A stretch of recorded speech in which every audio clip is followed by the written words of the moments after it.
Hi, class starts now. I'm sharing the exact sales formula that made me a top achiever in every single sales role I've ever had, and I would teach my colleagues how to do that and they would have the same results. It's 9 steps, so let's jump right into it. So first I'm gonna start with the mindset, because without it, everything else is just words. It all starts from here. So first, most people walk into a sales conversation or a meeting as if it's a fight, like it's them against you. It's like you're trying to take their money and they're trying to protect it, and all of this like scheme going on, and this whole thing becomes this whole uncomfortable negotiation where everyone is on edge and no one is being honest, when in reality it's not. I stopped thinking of myself as a salesperson. I started thinking of myself as someone who genuinely has something that could help the other person. The other person is here right now in this meeting because they have a certain pain, because they have a certain problem, or because they have a certain reality that is not real yet. They have a dream that isn't true. And I have the solution with my service or my product. And I believe so much in what I have. I'm like a doctor that's prescribing the medicine for them. So I'm here to help. We're in the same team. We're not against each other. So think of it like this. Imagine like your brother or your best friend or your mother. They have this, they're a bit sick, and you have the medicine absolutely that if they do this, they will heal, they will find the solution, but they're just not in the right like headspace. They're telling you it's fine, I don't want it, they don't need it, they're resistant.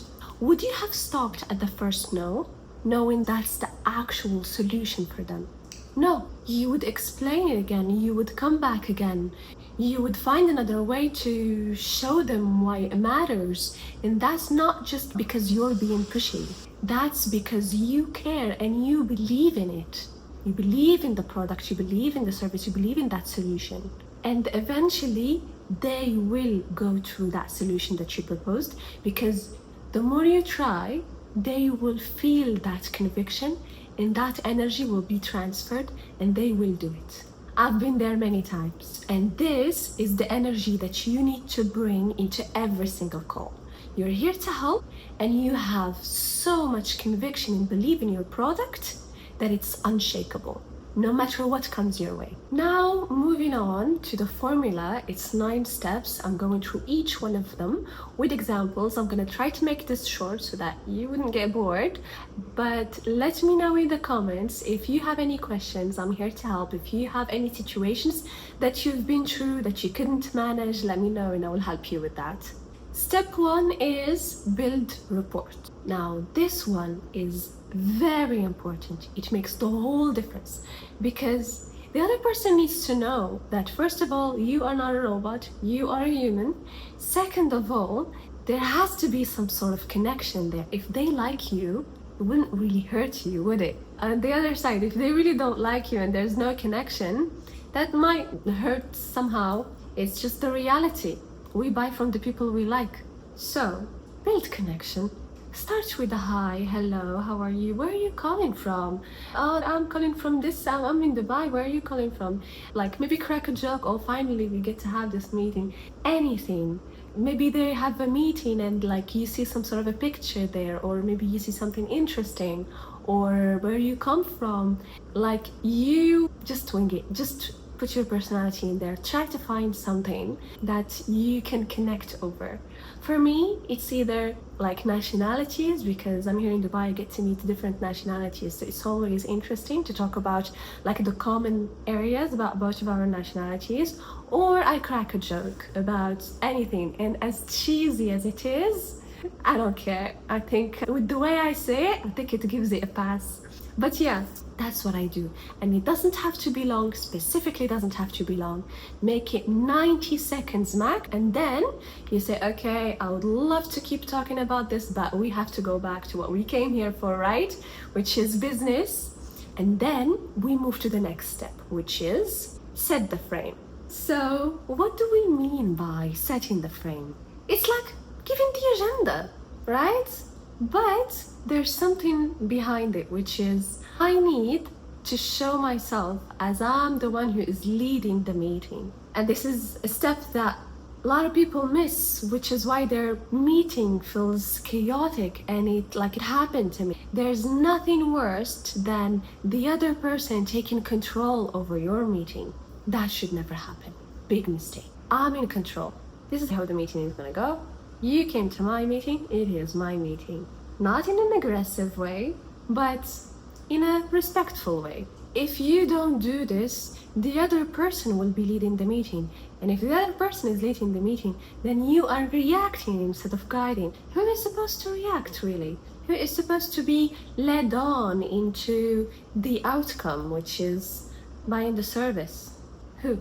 You're the leader of the meeting. Set the frame. An example of that would be, okay, so first I'll be asking you some questions for me to get to know you and then to see if you're a good fit, and then from there I'll be mapping out everything exactly how it's going to be. I'll explain to you everything, I'll answer your questions, and then we'll take it from there. Sounds good? Sounds fair? Alright. This is very important. You just have to tell them how things will go, because at a certain point people will get frustrated. Why are you asking me a lot of questions? Why are you asking me that? We're not that close. Why are you going to be asking me some personal questions? The other person needs to know that you are going to ask some sort of questions in advance. This will ease explaining why you're asking those questions eventually and de-escalate the situation if the other person escalated things. Okay? Good. Step 3, who is the decision maker? Very important. This one should have been handled way before the meeting started, in the first phone call that you had with the other person, so that you would set a meeting up with them. Maybe you would say something like, okay, so is there anyone that I need to add to the invite that I'm about to send, because we need to answer all questions at the same time so that we don't waste our time, something like that. So you need to make sure that they're the decision maker, they're the one who's gonna be making that decision. And if there's anyone else, that someone else needs to be in the meeting. You don't want to waste 40 minutes and then turn up. Whoop, it's not even the guy that's gonna handle the payment. What a joke. Don't do that. All right? So if it wasn't handled beforehand, this is the time where you handle. You ask if he's a decision maker, if anyone is going to be involved in the decision making of any of this. I say, is there anyone else involved in the partnership, in this discussion? Play with words so that I would make sure that person is in the meeting.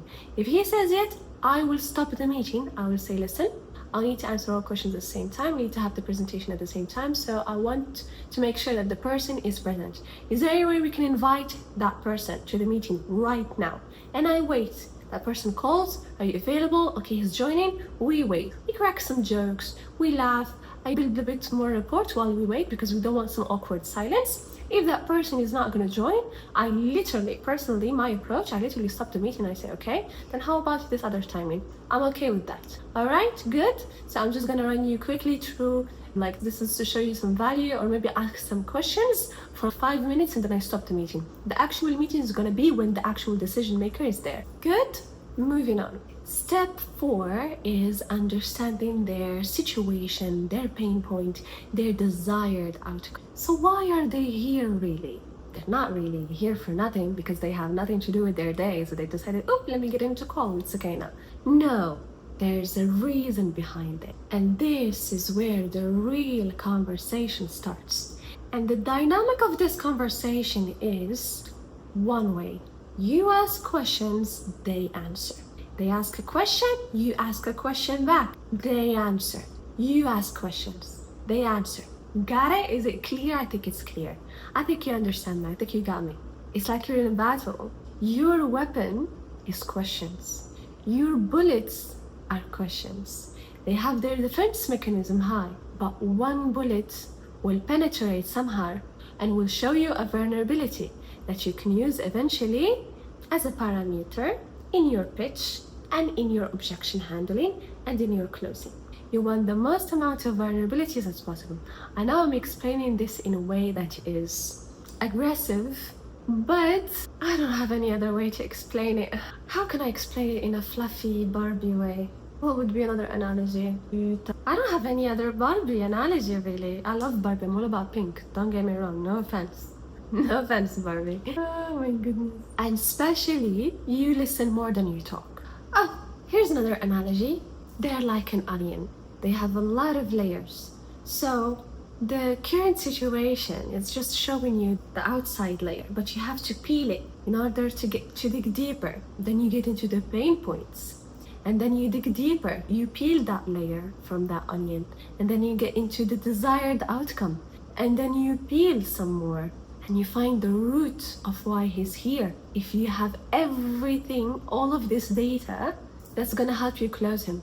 You're just gonna keep reminding him of his current situation, and then reminding him or her of the pain points, and then reminding them of the outcome situation, and then saying, didn't we want to be here? You said that. Didn't you? Weren't you facing this problem, and you tried this and it didn't work, and then you tried this and it didn't work, and this is why you really want to do it, and you said that you wanted to do it right now because of this. What are we doing here? Do you think if you don't take action right now, would that change anything of your current situation? Don't you want to be in this outcome that you just mentioned?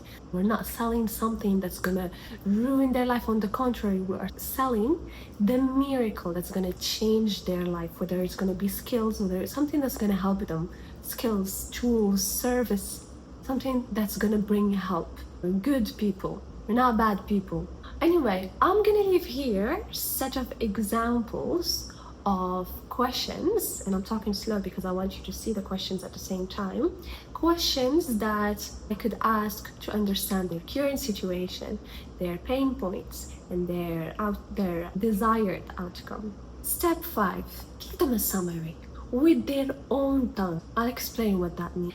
This is the bridge between the conversation, the questions, and now you are handling the talking and you're giving the pitch. Because you can't just jump right in. No, you have to bridge it. Like it's a word, right? Bridge it. Okay, but this is what I'm trying to say is this is the bridge. And it's very simple. You play back everything they said, because you took note, by the way. I hope I mentioned that. You're taking notes. You're taking notes so that you don't forget. And I can give you an example of what a note table would look like to make it easy. Like I have a table where I have the column of pain points, and then the column of the current situation, and then the desired dream, and then any problems that they have if they tried, or any potential objections that are coming up that I need to handle them, that showed up somehow in any of the questions that I mentioned. You play back everything they just told you in their own tongue. This does 2 things. First, it shows them that you were actually listening. So the relationship gets even closer, and shows them that you understand them the most. And if you understand their pain the most, they don't want to go through it all over again with someone else. No, they're like, he understands me, and since he understands me, he will know the solution. Especially if you say, oh, I've worked with this person and this person, they were in the exact same case where you were, and this is the success story that we had with them, and this is the success story we had with the other person. 2, it locks in the reality of their current situation so they can't walk it back later. And I will put here somewhere a script of what you can say in the bridge. And now we're moving to the pitch. Different energy, different confidence. You're in control now. It's your stage. Now you're about to hook them. But guess what? Please don't make it too long. The longest part of the whole meeting was the actual conversation, the asking questions, them talking. Now you're talking, you're not gonna make it too long, and you're gonna explain it as simple as possible, as if you're talking to a 9-year-old. No matter how smart the person in front of you is, trust me, I've been in meetings with very smart businessmen. Yet, you make it as simple as possible, you make it as easy as possible, you make it as straight to the point as possible, and you plant some seeds here and there in the pitch and in the asking questions. You include the vulnerabilities that you've gathered, the pitch will land. The simplest pitch is the most successful one. The most complicated pitch is the most unsuccessful one. And of course, the way you end the pitch is with the investment. We don't call it the price, we don't call it the money, we don't call it We call it the investment because there's going to be a return on it. And the investment, I don't want you to choke while saying it. I don't want you to be scared. I don't want your heart to be beating. I want you to put yourself in their other shoes and say, if I were you, I would have paid that. I can afford that. Just put yourself in their shoes and say, I would pay that. It's not that high amount. It's not that big of an amount. There's no need to be scared. Just say the number in a cool, calm, collected, confident way. The 4 C's. I just came up with that. Wow. And that energy helps as well. No matter what their reaction is, you're unshakable because you have, remember the mindset? You have so much conviction in what you're selling and you know the value of it. And you don't have to talk too much when you say the investment. Mention the investment and that's it. You don't really have to talk. You don't really have to justify or explain it or say why or no. If they don't talk, you don't talk. It's fine. It's not awkward silence. You can be comfortable in that silence. It's okay. Silence somehow can be a strategy in itself. Not talking can wait, can be louder. I always let them talk first. After that silence, they're gonna talk. They're gonna say their feedback. And here is where we move to the next step, which is handling the objections. We call them objections, but in reality, it's just a concern. If you've done everything right, then it's just a concern. And every concern has an answer. It's just changing the way things, perspective. It is huge the way it helps you manage those situations. And remember the mindset from where we started? This is not a fight. We're on the same side. We're trying to manage that concern together. We're trying to help each other find a way forward out of that concern. And of course, there are just a set of objections that you just have to know and to understand how to overcome them. For example, it's too expensive. A very common answer is, compared to what? I think this one is just too cheesy by now. I don't think I use it because it's been used so much, it sounds salesy. But the reality is, it's expensive, has nothing to do with the actual price or the number. It has to do with the value. It means that you did not showcase the value as you should have. So now, we have to understand, is it that you don't have the money for it? Is it like expensive compared to what you have in your budget, or expensive compared to the value, to the actual product, to the actual service? Is it that you can't pay that amount because you don't have it, or is it that you don't want to pay the amount for such product and for such service? You help me understand logically. Like, you've told me your pain has been costing you this and this and this. If this product or service solves that, do you still feel the same way about the investment and how much it's worth? Really, always reconnect them to the pain. Like, for example, I need to think about it, a very common one. The way you would manage it is, I need to think about it means that it still doesn't resonate. There's something that doesn't feel right. There's something that feels risky about it. There's something that they still don't understand. So now you have to dig deep. Is it the product, or is it the price? Or so you give them options so that you would see what is it really that they didn't understand. Is it the service? Is it the price? Is it the time? Do you think that it's not a good fit? Do you think that? Give them options. This is what I do, and it helps because we're not into a vague situation. We are now deeper and more specific, and they will not answer you directly just because, oh, how much time do you need then? Oh, why? No, you have to guide them. I told you, 9-year-old. Talk to them as if they're a 9-year-old. And the last step is you take the payment now. You don't wait for tomorrow. You don't wait for, okay, I'll do it after. I'll do it when we finish the call. No, okay, debit or credit. Let me send you the link. I'm right here with you. I'm still here with you. You do it with them. You wait until they do it. And then when they do it, and while they're doing it, you figure out something that you say. This is very exciting. I'm very happy that we're doing this. I want to welcome you in advance to the community. I want to congratulate you in advance on this step. This is the first step that you take toward your dream, toward making your dream come true. Just reassurance. That's what they need, the reassurance. Take the money. Don't wait until tomorrow. If you can, take it now, because tomorrow they might change their mind and gone, sale is gone. Just because you did not take the money instantly. Take it now. And yeah, that's about it. I tried to make it as short as possible. I hope this was easy to understand. I hope this will help you. And as always, I'm on a journey to find my people, my community. Let's make this the best community out there for every person who is building something or who is thinking about starting. Let's help each other out. And thank you very much for watching. And that's it. See you in the next one. Bye.